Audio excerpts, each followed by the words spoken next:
नमस्कार, स्वागत है आपका हॉर्नबिल टीवी भारत पर। आइए नजर डालते हैं अब तक की खबरों पर। दिल्ली सरकार में मंत्री और आम आदमी पार्टी नेता सौरभ भारद्वाज ने कहा कि यमुना नदी में प्रदूषण को रोकने के उद्देश्य से सरकार ने विशेष इंतजाम किए हैं। उन्होंने बताया कि सिंचाई और बाढ़ नियंत्रण विभाग ने यमुना में मूर्ति विसर्जन को रोकने के लिए कृत्रिम तालाबों का निर्माण किया है। सौरभ भारद्वाज ने जानकारी दी कि दिल्ली के नेहरू प्लेस स्थित आस्था कुंज में विसर्जन के लिए सुंदर और व्यवस्थित व्यवस्था की गई है। इससे लोगों को यमुना में जाकर मूर्तियों को विसर्जन करने की ज़रूरत नहीं पड़ेगी। उन्होंने कहा कि लोग आस्था कुंज में शांतिपूर्वक मूर्तियों का विसर्जन कर रहे हैं, जिससे यमुना में प्रदूषण को रोकने में मदद मिलेगी।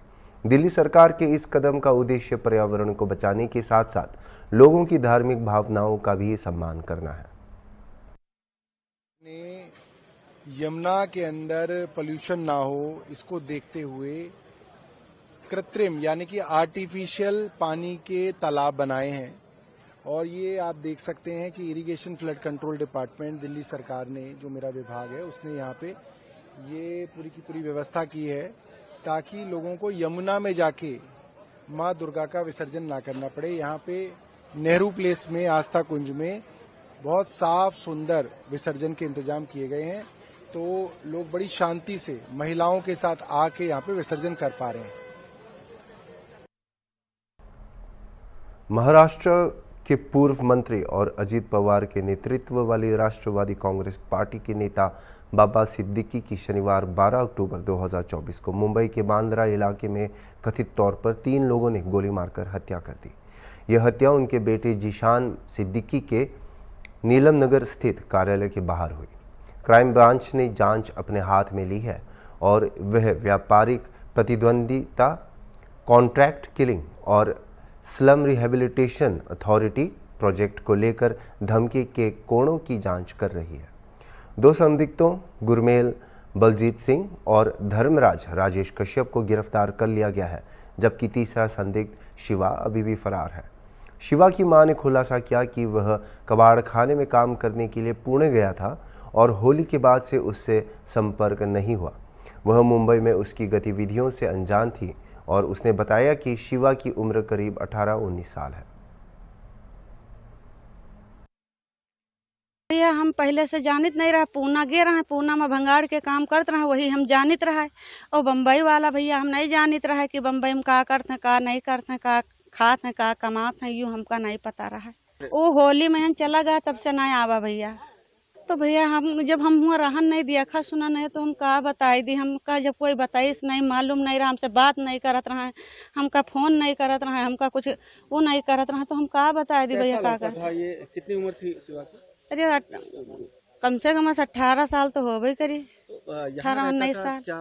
तो व्यवहार कैसा था? हियाँ रहे भैया, तो निक निक करे, कहूँ टंट में काम करत रहे, कहूँ ईटा गारा करे चले जात रहे, कहूँ चले जात रहे, तो कहित रहे तो कहीं ना बाहर चले जाइए। तो मैंने 3 साल से निक निक कमात दियत रहे, मुला अब सिल नहीं कुछ किहिन है नहीं, अरे बात कहे किहिन है नहीं दीन हमका 2 पैसा कमाई के।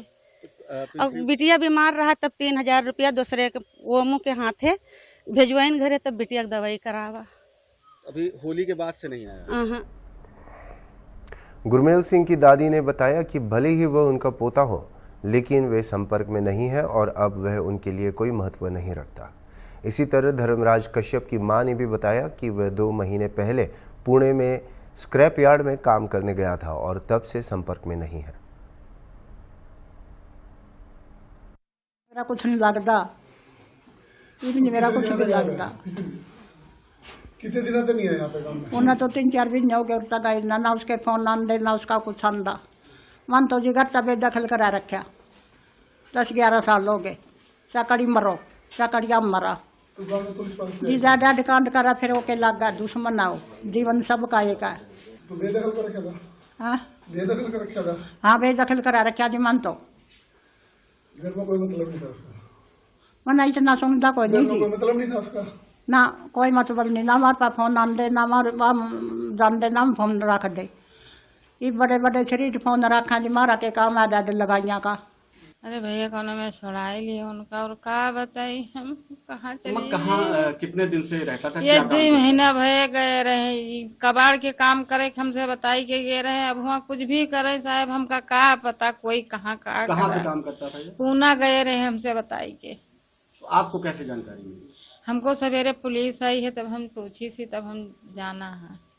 तो कब से बात नहीं हो पाई थी? हमसे बात भी गया है तब से 1-2 महीना में एक दफी बात भई है और न पैसा कौड़ी भेजे और न बात करा।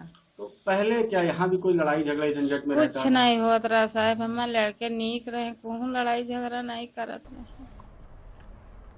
सूत्रों के अनुसार लॉरेंस बिश्नोई गिरोह ने पूर्व विधायक बाबा सिद्दीकी की हत्या की जिम्मेदारी ली है, जिनकी 12 अक्टूबर 2024 को मुंबई के बांद्रा में उनके बेटे जीशान सिद्दीकी के कार्यालय के बाहर गोली मारकर हत्या कर दी गई थी।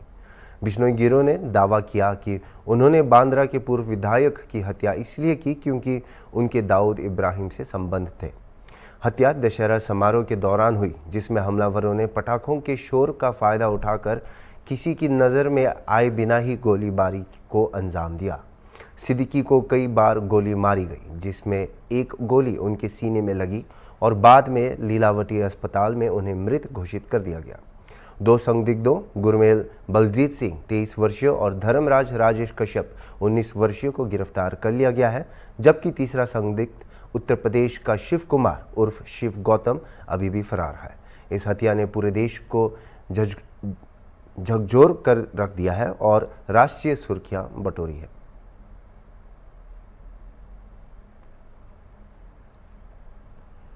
उत्तर प्रदेश के बलिया में एक कार्यक्रम के दौरान पूर्व मंत्री उपेंद्र तिवारी ने समाजवादी पार्टी के प्रमुख अखिलेश यादव पर जमकर निशाना साधा। अखिलेश यादव द्वारा बिहार के मुख्यमंत्री नीतीश कुमार को अंकल अब मोदी को छोड़ दो कहे जाने पर प्रतिक्रिया देते हुए तिवारी ने कहा कि अखिलेश खुद नहीं जानते कि वे कब किसका साथ छोड़ेंगे या पकड़ेंगे। उन्होंने आरोप लगाया कि अखिलेश अपने पिता को भी छोड़ चुके हैं तो वे नीतीश को भी सुझाव देने का अधिकार रखते हैं। तिवारी ने हरियाणा के हालिया चुनाव परिणाम का हवाला देते हुए कहा कि यह 2024 के चुनाव नतीजों पर एक करारा जवाब है जो राहुल गांधी और अखिलेश यादव समेत विपक्षी गठबंधनों को सोचने पर मजबूर कर देगा।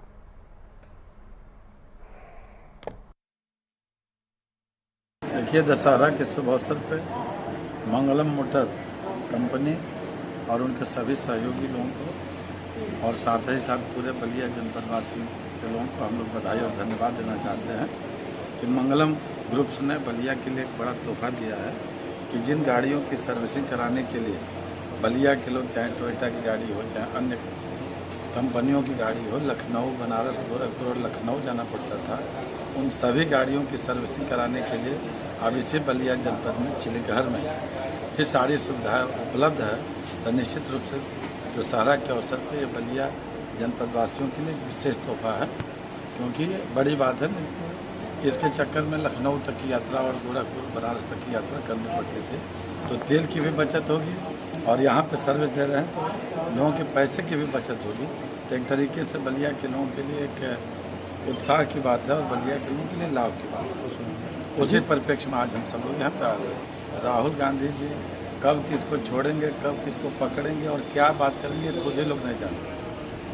जब अखिलेश यादव जी अपने पिताजी को छोड़ सकते हैं तो बिल्कुल सुझाव दे सकते हैं कि नीतीश को और हर आदमी, हर एक व्यक्ति को छोड़ दे जिसके अंदर संस्कार ही न हो। जो अपने माँ बाप को छोड़ सकता है तो किसी को छोड़ सकता है पद प्रतिष्ठा के लिए, तो इसलिए उनका व्यक्तिगत विषय हो सकता है।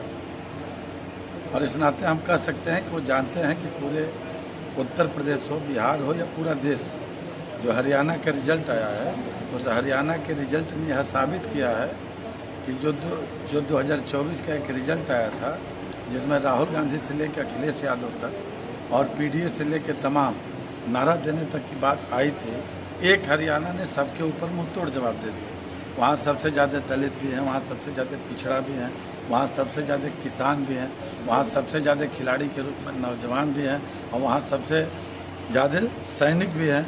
तो अग्निवीर हो, अनुसूचित हो, SC ST हो, किसान हो, हर एक मामले में हरियाणा की जनता ने सिर्फ हरियाणा में नहीं बल्कि पूरे हिंदुस्तान के अंदर यह संदेश देने का काम किया कि आज सर्व समाज का कोई नेता है तो उसका नाम नरेंद्र भाई मोदी है मुझे पूरा ध्यान था। इवन जब वो आप लोगों की सर्वे रिपोर्ट आ गई लास्ट में पोलिंग के बाद, तब भी मुझको इंडिविजुअल लगता था कि ये गलत है, क्योंकि वहाँ पर एंटी जाट पोलिंग थी। मुझको आइडिया, बहुत सारे लोग परिचित हैं। वहाँ के बहुत दबंग और बहुत ही दमन करने वाली कौम है जाट, जिसके खिलाफ पोलिंग थी। और बीजेपी ने ओबीसी कार्ड खेल करके गरीबों को इकट्ठा कर लिया। और आप जानते हैं, गरीब वोट देता है तो आप कहेंगे तो आपको भी कहेगा, और वो कहेंगे तो उनको भी, और बूथ पर वोट दे करके घर चला जाता है। इसका आइडिया आप मीडिया वाले लोग नहीं लगा पाए कि जो लोअर तबका है वो पूरा शेड्यूल कास्ट हो, ओबीसी हो, अन्य भी बिजनेस क्लास है, पूरा चैनलाइज हो गया था। इसलिए वो परिणाम आना ही था।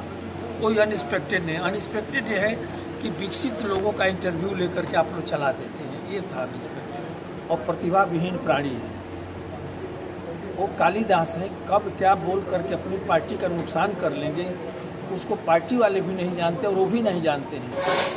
नहीं तो उनको धरातली ज्ञान का अभाव अभी भी है, जबकि एक लंबी पदयात्रा के बाद परिपक्वता आ जानी चाहिए। वो चीज़ नहीं दिख रही है।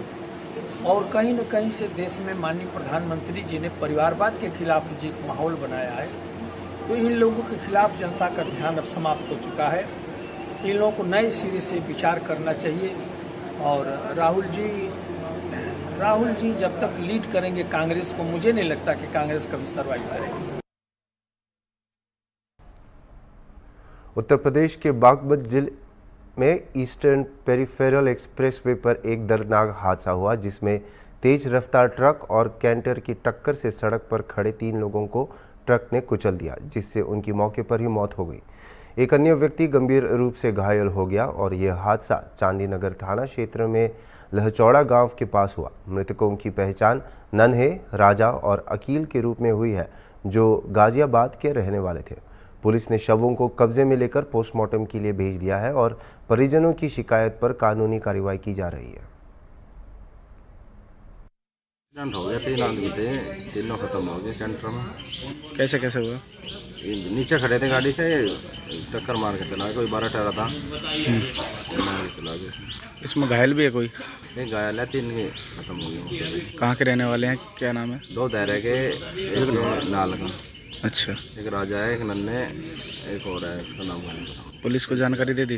पुलिस को जानकारी, पुलिस ही लाई वहाँ से उठा गया एम्बुलेंस। आज दिनांक 13 अक्टूबर 2024 की सुबह करीब 5 बजे थाना चांदी नगर को सूचना प्राप्त हुई कि ईस्टर्न पेरिफेरल पर एक एक्सीडेंट हुआ है। इस सूचना पर तत्काल थाना पुलिस मौके पर पहुंची तथा तत्काल जो शवों को अपने कब्जे में लेकर पोस्टमार्टम हेतु मोर्चरी भेज दिया। उक्त प्रकरण पर अग्रिम वैधानिक कार्रवाई की जा रही है। मौके पर शांति। लखनऊ के शालीमार ग्रैंड बे क्लब में बड़ी संख्या में लोग रावण दहन देखने के लिए इकट्ठा हुए। रामलीला ग्राउंड जय श्री राम के नारों से गूंज उठा और रावण दहन को लेकर लोगों में भारी उत्साह देखा गया। इस मौके पर बुराई पर अच्छाई की जीत का जश्न मनाते हुए डांडिया नाइट और विभिन्न सांस्कृतिक कार्यक्रमों का भी आयोजन किया गया। छोटे बच्चों ने भी बढ़ चढ़कर इसमें हिस्सा लिया और कथक डांस का विशेष आयोजन आकर्षण का केंद्र रहा। ये हमारे शालीमार गार्डन में सांस्कृतिक उत्सव समिति के द्वारा आज का भव्य दशहरे मेले का आयोजन किया गया है, जिसमें कि हमने बच्चों के द्वारा रामलीला का आयोजन था और उसके बाद हमारा रावण दहन का कार्यक्रम हुआ और अब डांडिया आपके सामने प्रस्तुत हमारे यहाँ की महिलाओं द्वारा, नारी शक्ति द्वारा डांडिया का आयोजन किया जा रहा है एक भव्य समारोह के रूप में। सर, ये पहला साल है हम लोगों को समिति के द्वारा ये कार्यक्रम किया है। ये इसका पूरा श्रेय सांस्कृतिक उत्सव समिति को जाता है, जो कि शालीमार में ये कार्यक्रम भव्यता से आयोजित किया और छोटे छोटे बच्चों द्वारा, शालीमार के ही बच्चों द्वारा ये रामलीला का स्किट प्ले किया गया। एक उत्कृष्ट अभिनय बच्चों द्वारा किया गया। देखिए, सबसे पहले जय श्री राम और हमारी सांस्कृतिक सेवा उत्सव समिति ने ये पूरा ही फंक्शन ऑर्गेनाइज किया है इसमें बच्चों के रामलीला का मंचन हुआ है, छोटे बच्चों के द्वारा जो हमारे यहाँ गार्डन वे के निवासी हैं। उसके बाद हमारा एक कथक की परफॉर्मेंस थी, भजन की परफॉर्मेंस थी बच्चों के द्वारा, और उसके बाद रावण दहन आपने थोड़ी देर पहले देखा हुआ है। और अभी इस समय करंट में जो चल रहा है वो डांडिया की परफॉर्मेंस चल रही है, और ये रात 10:30-11 बजे तक चलेगी। तो लोग बढ़ चढ़ के हिस्सा ले रहे हैं।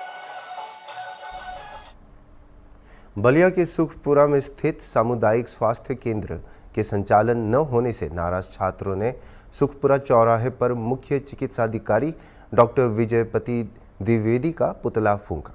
छात्रों का आरोप है कि सीएमओ द्वारा सीएचसी हैंडओवर नहीं किया गया, जिससे इसका संचालन अभी तक शुरू नहीं हो सका है। दशहरे के मौके पर छात्रों ने सीएमओ का रावण रूपी पुतला दहन किया।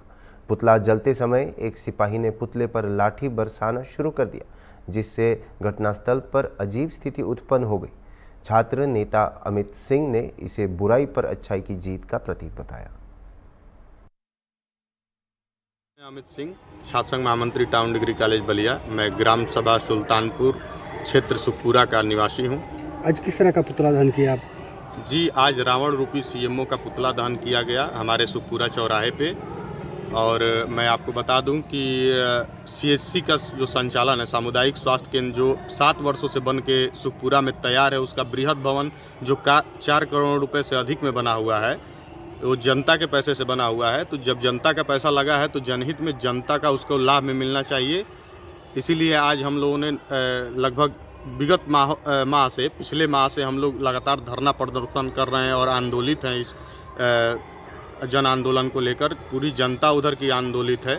इसके क्रम में विगत 23 सितंबर को हम लोगों ने जिला अधिकारी कार्यालय आके धरना प्रदर्शन किया था और अपने पत्र को जिला अधिकारी के प्रतिनिधि को भी सौंपा था। फिर 2 अक्टूबर को गांधी जयंती के दिन हम लोगों ने एक सत्याग्रह गांव-गांव भूख हड़ताल भी किया था, जिसमें लगभग 2 दर्जन से अधिक गाँवों ने उसमें सहभागिता किया था और अपने गाँव-गाँव में जगह जगह घर-घर बैठ के लोगों ने भूख हड़ताल भी किया था ताकि सीएचसी का संचालन हो पाए।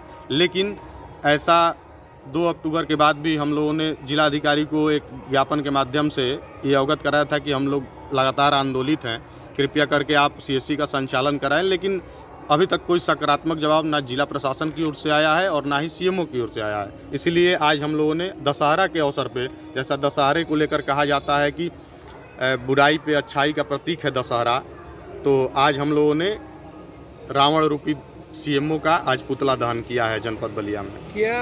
कैसे विवश हो गए कि उनका पुतला दहन करना पड़ा? देखिए एक आंदोलन का जब क्रम होता है, हम लोग अपने आंदोलन को एक क्रम में लेके चलते हैं। हम लोग ये प्रयास करते हैं कि हमारी मांगों को तत्काल मांग लिया जाए। जो जनहित में मांगे होती हैं उनको जिला प्रशासन के आज शासन को भी मान लेना चाहिए। वो 1 लाख से ऊपर लोगों की आबादी है उस क्षेत्र की, सुखपुरा क्षेत्र की अगल बगल गाँवों की लगभग 1 लाख से ऊपर आबादी है। और यदि हमारे पैसे से बना है अस्पताल सीएचसी, यदि हमारे पैसे से बनी है तो निश्चित रूप से उसका संचालन हमारे लिए ज़रूर होना चाहिए, जनहित में ज़रूर होना चाहिए। तो इसी को लेके हम लोगों ने आज सीएमओ का पुतला दहन किया है। ठीक। राष्ट्रवादी कांग्रेस पार्टी एससीपी गुट के नेता मजीद मेमन ने कहा कि एनसीपी नेता बाबा सिद्दीकी पर हमला राजनीतिक हमला नहीं लगता और व्यापार से जुड़ी दुश्मनी हो सकती है, जिसके चलते उनकी हत्या कर दी गई क्योंकि वह एक सफल व्यवसायी थे। मेमन ने एएनआई से कहा कि व्यापार से जुड़ी कुछ दुश्मनी हो सकती है। उन्हें पहले भी धमकियां मिली थी और उन्हें वायु श्रेणी की सुरक्षा प्रदान की गई थी और फिर भी उन पर सार्वजनिक रूप से हमला किया गया। पुलिस को इन चीज़ों को गंभीरता से लेना चाहिए। इस बीच महाराष्ट्र के मंत्री और एनसीपी नेता छगन भुजबल ने कहा कि पुलिस का कर्तव्य केवल सुरक्षा देना ही सीमित नहीं है, बल्कि यह भी जांच करना है कि धमकियां कहां से आ रही हैं।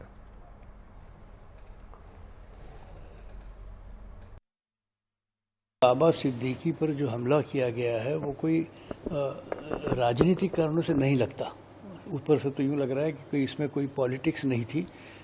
बाबा सिद्दीकी एक कामयाब कारोबारी थे, अच्छा खासा फैला हुआ उनका यह बांद्रा में जहाँ हम रहते हैं, हमारे पीछे ही उनका मकान है, वो उनका बिजनेस काफ़ी फैला हुआ था, काफ़ी कामयाब बिजनेसमैन थे वो। तो कुछ शायद हो सकता है कोई कारोबारी मामले में कि कोई दुश्मनी भी होगी, लेकिन दुख की बात यह है कि पहले भी धमकी आई है उनको, वाई क्लास की सिक्योरिटी उनको दी गई है, उसके बाद भी मुंबई जैसे शहर में इतनी भीड़ में गुनहगार गोलियां झाड़ के चले जाते हैं, उसमें गिरफ्तार हुआ एक दो, ये बहुत दुख की बात है। पुलिस को ऐसे गंभीर मामलों में तफ्तीश के लिए, जांच के लिए समय देना चाहिए और प्रचारित नहीं करना चाहिए। सुप्रीम कोर्ट ने बार बार ये कहा है, हम लोगों ने तो ज़िंदगी भर फौजदारी के मामला चलाए हैं, तो हमें पता है कि कहाँ कमज़ोरी है, कहाँ मजबूती है। अगर गुप्तता से आप जांच का काम करें तो आप सफलता प्राप्त कर सकते हैं, आप सच्चाई तक पहुंच सकते हैं। अगर आप पहले ही कदम पर प्रचार शुरू कर दें कि ये ऐसा हुआ है या ये व्यक्ति है, ये तो वो पूरी केस जो आगे जाके फेल हो जाती है, क्योंकि बचाव पक्ष को आसानी से, अब हम देख रहे हैं कि जो 2 लोगों को गिरफ्तार किया है, 1-2 वांटेड, सबकी तस्वीरें दिखाई जा रही है टेलीविज़न पे। कानून अलाउ नहीं करता इसको, ये गैर कानूनी काम है। हमारे जो मीडिया के भाई लोग हैं, मैं उनसे ये रिक्वेस्ट करूँगा कि इसमें थोड़ा सा सब्र करें। आपको अपना टीआरपी बढ़ाने के लिए अपनी हमने पहले बताया, ये उचित नहीं, इससे केस को नुकसान होता है। अभी के लिए इतना ही, और खबरों के लिए आप देखते रहिए हॉर्नबिल टीवी।